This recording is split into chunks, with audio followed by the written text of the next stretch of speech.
Europe continues to struggle against extreme temperatures spreading across the continent, with authorities in several countries issuing new red alert warnings as emergency cases rise. Heat warnings were issued for parts of Spain, Portugal, Italy, Germany and the UK, with new highs expected on Wednesday, before forecast rain is expected to bring respite to some areas.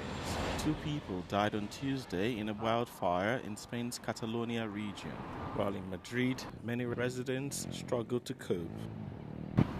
Pues no me gusta la piscina y entonces salgo al sol, no me importa y así es como lo llevo.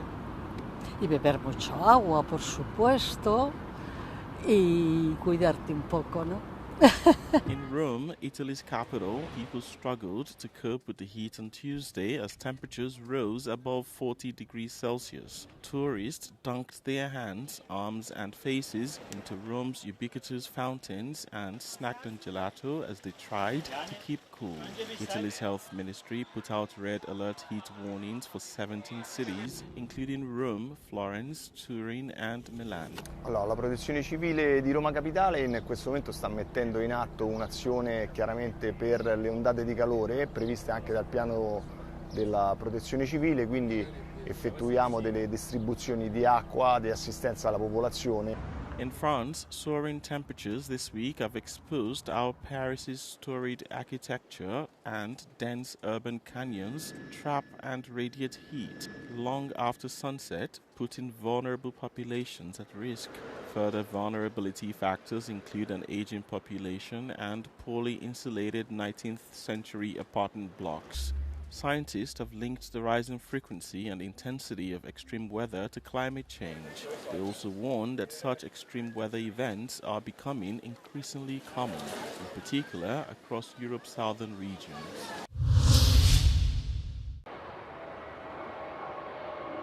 The European Commission has confirmed that the EU aims to cut its carbon emissions by 90% by 2040 in its new proposal for a climate law. It would allow member states and industries more flexibility to reach this target, including the release of new carbon credits. And to our college. It's a huge transition, let's just realize that. And therefore it is of the most importance to be non-dogmatic about how to reach success. A lot has been said about the flexibilities, and let me dive into that right away. We will allow for, first, a limited amount of high-quality carbon credits outside of the European Union. The Commission said the bloc is on its way to reach the planned 55% reduction for 2030.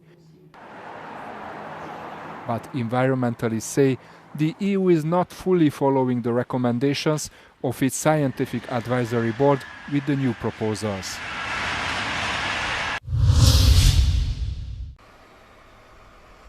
The United States will halt some shipments of air defense missiles and other weapons promised to Ukraine, the White House has said. Certain munitions were previously promised to Ukraine under the Biden administration to support its defenses. However, the Trump administration revised some of its decision, citing a concern over its own stockpile levels. Washington has repeatedly pressed for allies to provide air defense systems to Ukraine and step in with more weapon supplies. German Chancellor Friedrich Merz has been weighing out the option to send Taurus cruise missiles to Ukraine, but emphasized his country will not become a party to the war. The halt of some weapons could come as a serious blow to Kyiv, as Russia has been recently stepping up its aerial strikes. Nearly 5,500 drones were launched against Ukraine in June alone, a significant increase compared to previous months. French President Emmanuel Macron held his first phone call in 3 years with his Russian counterpart Vladimir Putin.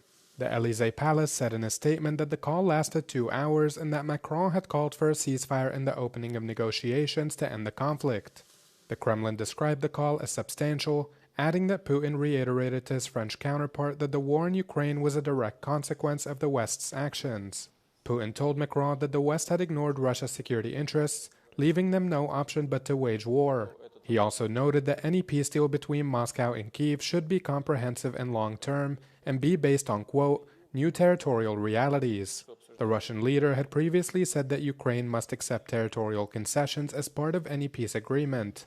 The French president responded to Putin, noting that only Ukraine can decide on whether or not to cede territory. The two leaders also discussed Iran, with Putin arguing that it was necessary to respect Tehran's right to the peaceful development of its nuclear program. The Russian president also noted that Iran must comply with its obligations under the Nuclear Non-Proliferation Treaty. Macron stressed the need for Iran to resume cooperation with the UN nuclear watchdog. The two leaders held regular discussions at the start of Russia's full-scale invasion of Ukraine, but dialogue eventually stalled, with the pair having last spoken in September 2022. Macron and Putin have also agreed to continue talking and coordinate efforts on Iran. Temat reparacji wojennych i strat poniesionych przez takie kraje jak Polska i Grecja pojawił się w Parlamencie Europejskim za sprawą konferencji, ale także wystawy temu poświęconej. Wystawę przygotował m.in. europoseł Arkadiusz Mularczyk, który wcześniej jako wiceminister spraw zagranicznych Polski przygotowywał specjalny raport poświęcony polskim stratom wojennym w czasie II wojny światowej. Poczucie wielkiej krzywdy w społeczeństwie polskim, greckim jest ogromne. Ani Grecja, ani Polska nie dostały nigdy odszkodowań za II wojnę światową. Tak więc jest to bardzo poważny problem, który powinniśmy rozwiązać, stąd też ta wystawa w centrum Parlamentu Europejskiego. Temat dotyczy nie tylko Polski, bo przecież lista krajów, które były ofiarami niemieckiej agresji w czasie II wojny światowej jest bardzo długa są na tej liście, m.in. Serbia, która była drugim krajem, jeżeli chodzi o proporcjonalną liczbę strat w ludności po Polsce, ale także Włochy oraz Grecja. The reparation is a very important issue for all Greek citizens. It has to do actually with justice, and I think it's the only way to close this very bad page of our history. Tak jak zapowiadają europosłowie, to dopiero pierwszy krok. Kolejnymi krokami może być stworzenie specjalnej grupy interparlamentarnej, która będzie miała na celu domaganie się reparacji wojennych od Niemiec, ale także inne inicjatywy legislacyjne, m.in. rezolucje Parlamentu Europejskiego. To wszystko przed nami, a jak na razie pierwszy punkt, czyli wystawa i konferencja w Parlamencie Europejskim. Z Brukseli Dominika Ciosić, Euronews. Denmark takes over the reins of the Council of the European Union on Tuesday. Faced with the war in Ukraine, American disengagement in Europe, and Washington's threats to seize Greenland, the Scandinavian kingdom has made two profound political U-turns in the space of a few years. Firstly, on defense. Copenhagen has made defense a priority of its presidency and intends to push for the development of defense capabilities.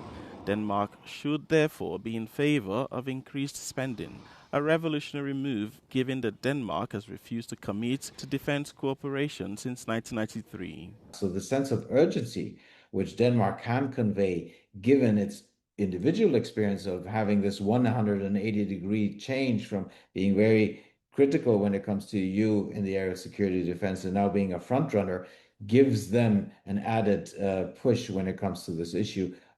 The reverse is also true when it comes to the European budget. Denmark has long been part of the group of member states nicknamed the frugal ones. In other words, the supporters of budgetary orthodoxy. The Danish government no longer intends to oppose an increase in the union's next financial framework. The categories we've had in the past still exist, so the frugals versus the rest. But the groupings are changing. Who are part of the frugals is changing, and the Danish definitely are now in a group which is not asking how can we spend as less as possible, but how can we best spend at the European level, which might then include also in spending more. So it's more and smarter. The Danish presidency is also expected to focus on boosting competitiveness and pursuing the climate transition. However, the program remains first and foremost a roadmap, as the ability of the presidency of the Council to have a profound influence also has its limits.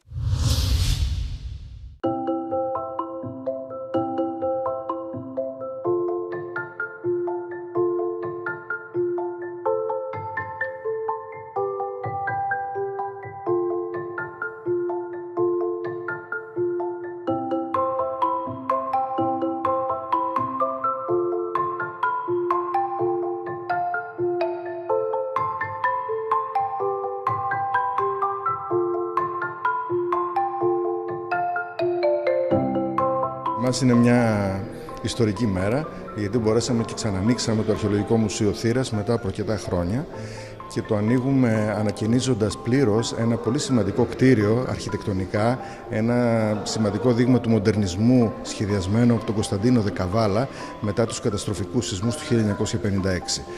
Ταυτόχρονα μέσα στο μουσείο εγκαταστήσαμε στη νέα μόνιμη θέση της την περίφημη κόρη της θύρας που βλέπουμε πίσω μου, ένα από τα σπουδαιότερα δείγματα της αρχαίας ελληνικής πλαστικής των αρχαϊκών χρόνων.